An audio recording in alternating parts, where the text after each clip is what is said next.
I am a 33 years old female, and I have had fertility issues for the past couple of years with my husband. He's 35. We went through with consultations, and while we had very promising results for treatment, the cost did give us pause. It wasn't that we couldn't afford it, we just weren't at the point yet where we were willing to pay. I discussed it with my husband and we were both fine with the idea of adopting. My cousin Tiffany, woman 25 years old, is adopted and she supported our choice in looking into it. However, this was a couple of years back, and during that time Tiffany was reunited with her birth parents, and she's been acting pretty hurtful to my aunt and uncle since then. She keeps making posts about how happy she is to know where she comes from and is happy about being reunited with her real family. She even talked about having her birth father walk her down the aisle as a chance to make up for lost time. Obviously, my uncle was very hurt about this, but when he voiced it, Tiffany got defensive. She called my uncle selfish, how this was about her, and that he knew what he signed up for when raising someone else's kid. Before the pandemic, Tiffany moved closer to where her bio mother lived so they could make up for lost time. And Tiffany kept making post after post about all the fun she was having meeting relatives, and how she called / video chatted with each of her bio parents multiple times a week. Meanwhile, she barely texted back my uncle and aunt once a month. I could tell how heartbroken my aunt and uncle were, but tried to give Tiffany her space, and the few times they said anything she accused them of being selfish and unsupportive. I think the biggest thing that broke them was when Tiffany promised to come by for my aunt's birthday and was even given the money to travel to them, but then never showed up. She called literally the day before to say that her bio mom had an emergency so she wasn't going to make it, but didn't give back the money. I am completely disgusted by Tiffany's behavior, and while I haven't completely ruled out adoption entirely, I did want to give medical-assisted conception a try. My husband supported this, and we are now currently expecting.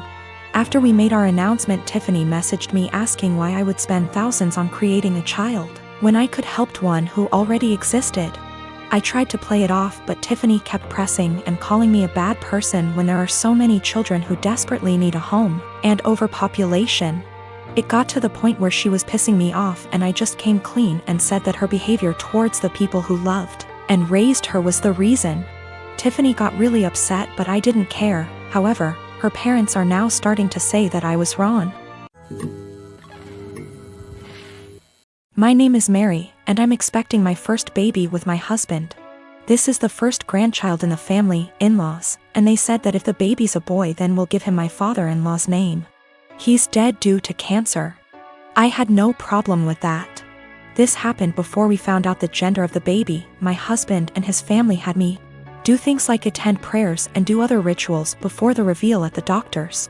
I didn't like that, but went with it to keep the peace. Dr. appointment came, and it turned out to be a girl.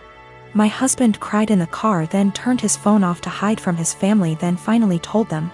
His mom and the others made their frustration and disappointment clear, which bothered me cause my daughter deserves to be celebrated, but they ghosted me for days, then started coming over and visiting, constantly referring to my daughter as my son, claiming the results were false and basically pretending it's a boy. I had severe fights with them after they refused to stop it, and my husband sided with them despite seeing how wrong and unreasonable what they were doing was. We didn't speak for a while. Sister-in-law called to apologize, then informed me she arranged for a baby shower for me. I was so excited and happy, but when I arrived I saw blue balloons, blue cake with father-in-law's name / decorations around. I was so confused I had to sit down. Sister-in-law explained they were still hoping the gender results are false and it's a boy. I looked at my husband and he agreed with her. I lost my temper and yelled at them all, calling them delusionals and telling them to stop treating my daughter like she's unwanted and act like she doesn't exist by throwing a party for their imaginary grandson. Mother-in-law broke down crying. I took my bag and walked out immediately. They started yelling and my husband followed me outside and started arguing about how I insulted his family and his dad's memory by acting like that. I told him to wake up and see the insanity in his family's behavior. He said they needed time to process the fact that it's a girl not a boy as they expected, and insisted I play along and they'll soon get over it. I said absolutely not and demanded he take me home. He said no, so I called an Uber and left. He was fuming. He called 15 times, then texted that he won't be coming home till I get my ass over and apologize for ruining everything and accusing them of being mentally unstable. I haven't responded yet. He's constantly pressuring me to get right with his family before we even talk about anything else. Since my wife and I got married 3 years ago, things have been off.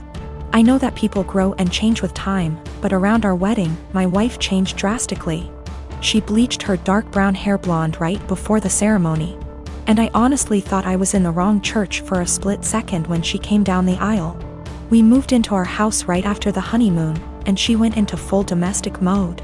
We'd shared cleaning duties before, but once we moved into the house, she became insistent on doing everything before I could even get to it. Since this is our first house, I thought it was some kind of homeowner nesting thing, but it never stopped.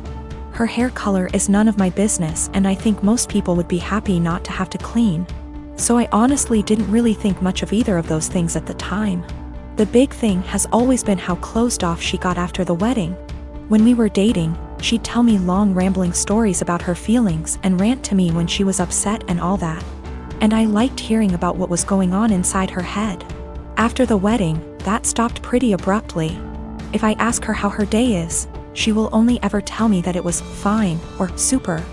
She doesn't talk to me about her feelings anymore, ever, even when I explicitly ask, "How do you feel about X?"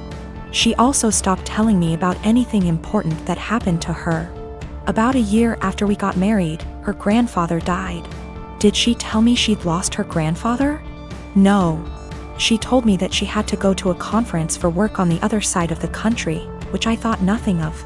On the second day she was gone, her older brother texted me to tell me that my in-laws had really missed seeing me at the funeral. When I called her to ask why in the ever-loving hell she didn't tell me, and then lied about it, all she would say was, "I didn't want to trouble you. You have a lot on your plate." After that, she went on a couple of spontaneous family trips. She's really close to her family, so the first time she said she was going camping with her brother at their alma mater. I didn't think a lot of it other than to be slightly disappointed and confused that I wasn't invited, because her brother's cool and the three of us go camping together a lot. But the second time, I started hearing alarm bells. I'd like to say I'm a more secure man, but after the second spontaneous family trip, my wheels started spinning and I started to think that maybe she was cheating. This was a weird insecurity in the back of my mind for a while, since she wasn't showing any other big signs of cheating. She wasn't guarded about her phone and hadn't changed her routine / appearance. A few weeks ago, she told me she was pregnant. I was over the moon about it until I asked her how many weeks along she was, and she nonchalantly said about 12 or 13. She'd been pregnant for like 3 months before she even bothered to tell me. She's not really showing at all, and she doesn't usually drink, so I had been completely in the bloody dark. I honestly hadn't even suspected. That was kind of it for me. I was sure she was cheating, and that it wasn't my kid. I thought there was no possible way that a woman would keep her pregnancy a secret from her husband for 3 months. So I snooped. Yes, I know I was wrong, but I wanted proof that she'd been having an affair before I moved out. One of my best buddies from college is a divorce attorney, and when I asked him what I should do, he sent me the info for a key logger. I installed it on my wife's laptop and was prepared for the worst. Now, I feel like what I found is somehow worse than her cheating. I didn't find any steamy messages, but I found out that she keeps a diary in a Word document that she writes in every day. I know I should have just stopped once I knew she wasn't cheating, but once I saw my name in her diary, I couldn't stop. I read all of it. All 7 separate documents, going back to way before we'd even met. Turns out she's not cheating. She's depressed, hates herself, and has absolutely no trust in me. All of the stuff I've been confused and bothered by has some kind of sad, self-loathing explanation. She hates having blonde hair, but she writes, "I know he'd divorce me if I went back to being a brunette. Because wives are supposed to be blonde almost every week. The wives are supposed to be thing is tangled up in everything. She thinks wives are supposed to be quiet, which is why she doesn't talk to me anymore. She thinks wives are supposed to make things easier for their husbands, not harder. Which is why she didn't tell me when her grandfather died. It just goes on and on and on. She didn't tell me when she got a huge promotion and a raise because He'd leave me in a heartbeat if he knew I made more money than he does. Men can't handle that. It hurt to know that she thinks of me as some kind of one-dimensional 1950s husband. And I've been racking my brain to think of anything I could have done to make her think this way. What I can't handle is that she'd lied about the big stuff. I honestly don't know if I can forgive her for not telling me about the miscarriages. The spontaneous family trips were actually her miscarrying 2 of our children, one at 5 weeks, the other at about 10. She went and stayed with her parents while she was recuperating, and her brother and sister came to support her. But not me. I didn't get to be there for her, because she thinks I would leave her immediately if I knew that she'd killed our children. She's convinced that she caused both miscarriages because she smoked pot for a long time before we got married. For what it's worth, it sounds like her family tried both times to get her to tell me, but she wouldn't. She finally told me about this pregnancy because her parents threatened to tell me she didn't. I'm just absolutely confused. I don't even know what to think right now. I'm just so baffled because everything she says about me in her diary is insanely nice. She goes on for pages and pages about how much she loves me and how she thinks I'm her soulmate and how she would do anything for me. I just can't understand why she thinks that I would leave her. Knowing that she's spent the last 3 years walking on eggshells around me, convinced that I would leave her at the drop of a hat is just so confusing and awful. I feel like our marriage is some kind of lie. The woman I thought was self-confident and ready to take on the world is actually full of self-loathing and really, really depressed. I don't know her at all. She's been suffering silently with depression long before we met. She has no faith in me, no trust. She thinks that every hug and kiss I give her and every "I love you" I say is a lie. I just don't know what to do. She obviously needs serious help, but I don't know how to get it for her. I can't tell her that I read her diary. If she has zero trust in me now, I can't even imagine what she'd think if she knew if I read 6 years worth of her private thoughts. I feel like I need to get my in-laws on board somehow, but I don't know what to say to them. I know I can't ignore this, but I feel like any move is the wrong move. I'm a 28 and I have a sister. For the sake of story, I'll just call Jane. Jane is married to Bob and they have 2 kids, boy and a girl. My niece and nephew are wonderful kids and no trouble at all. They fight as siblings do, but nothing big. I love them. Now for about 2 years, I did live with my sister. It was a miserable time that really affected our relationship. She saw me as free labor, money, and babysitting. Even when I managed to get a small part-time job, she demanded I hand over nearly half my pay or get out. It was hell as she took completely advantage of me.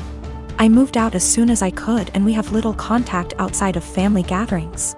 Now after I moved out, she started complaining how she has no help with the kids and never gets a break. I babysit sometimes, but I have made it clear, just 'cause I am off work, doesn't mean I want an 8-hour day with my niece and nephew.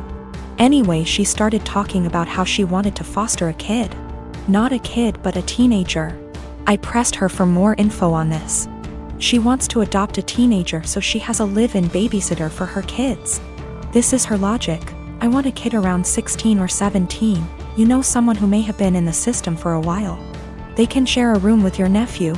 She only has a 3-bedroom house, or sleep in the garage. They can help me with housework, chores, cook, and help me with my business. She bakes and sells cookies, also babysit the kids so me and Bob can go out sometimes or have some alone time. They'll be so grateful for a home and won't complain. I won't have to pay them at all. And then when they turn 18, I can just sign up for another foster kid. A teenager will be so much easier than a little kid. They will be grateful just to have a roof, food, siblings if they have been separated from their real ones, and clothes. I was horrified. Told her it was a horrible idea. She didn't listen to me. She went on with it anyway. About a month ago, a social worker showed up at my apartment to ask me some questions about my sister. She had put me down as a character witness or something like that. I immediately told the social worker why my sister really wanted to foster a kid and how she treated me when I lived with her. The lady thanked me. My sister called crying, saying that she wouldn't be considered for any adoptions or fosters. The social worker told her that they felt her home and her weren't a good fit. She asked if I said anything, and I told the truth. She went off on me, hung up, and we haven't spoken since. She has sent some angry texts. A couple family members are on her side. They think foster kids are dogs or something and would be so happy just to have a roof and would gladly do all the housework. No child is in control of the circumstances that may have landed them in the foster care system. They are children and still human. They deserve a loving home and care. Do right by a foster kid.